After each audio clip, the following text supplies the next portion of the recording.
I'm Jess and I'm one of the curates here at Woven.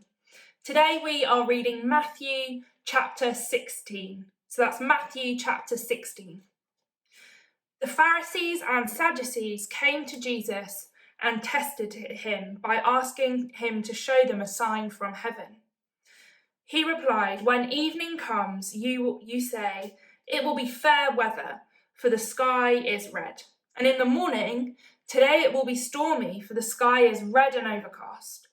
You know how to interpret the appearance of the sky, but you cannot interpret the signs of the times. A wicked and adulterous generation looks for a sign, but none will be given it except the sign of Jonah." Jesus left them and went away. When they went across the lake, the disciples forgot to take bread. "Be careful," Jesus said to them. "Be on your guard against the yeast of the Pharisees and Sadducees." They discussed this among themselves and said, "It is because we didn't bring any bread."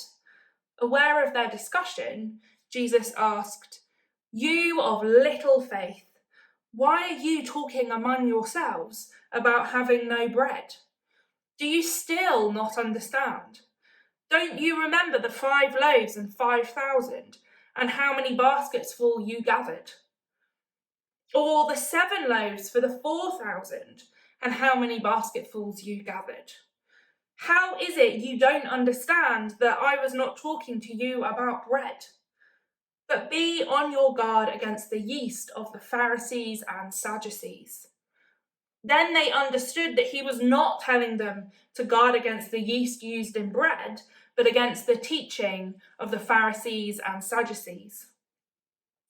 When Jesus came to the region of Caesarea Philippi, he asked his disciples, "Who do people say the Son of Man is?" They replied, "Some say John the Baptist, others say Elijah, and still others Jeremiah or one of the prophets. But what about you?" he asked. "Who do you say I am?" Simon Peter answered, "You are the Messiah, the Son of the living God." Jesus replied, "Blessed are you, Simon, son of Jonah, for this was not revealed to you by flesh and blood, but by my Father in heaven. And I tell you that you are Peter, and on this rock I will build my church, and the gates of Hades will not overcome it. I will give you the keys of the kingdom of heaven. Whatever you bind on earth will be bound in heaven, and whatever you loose on earth will be loosed in heaven." Then he ordered his disciples not to tell anyone that he was the Messiah.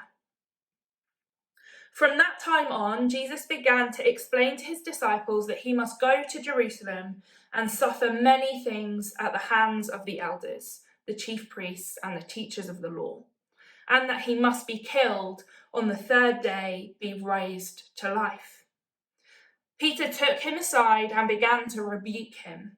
"Never, Lord," he said, "this shall not happen to you."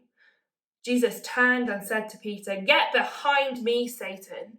You are a stumbling block to me. You do not have in mind the concerns of God, but merely human concerns."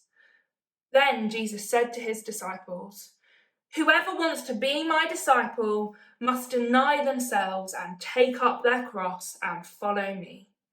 For whoever wants to save their life will lose it, but whoever loses their life for me will find it.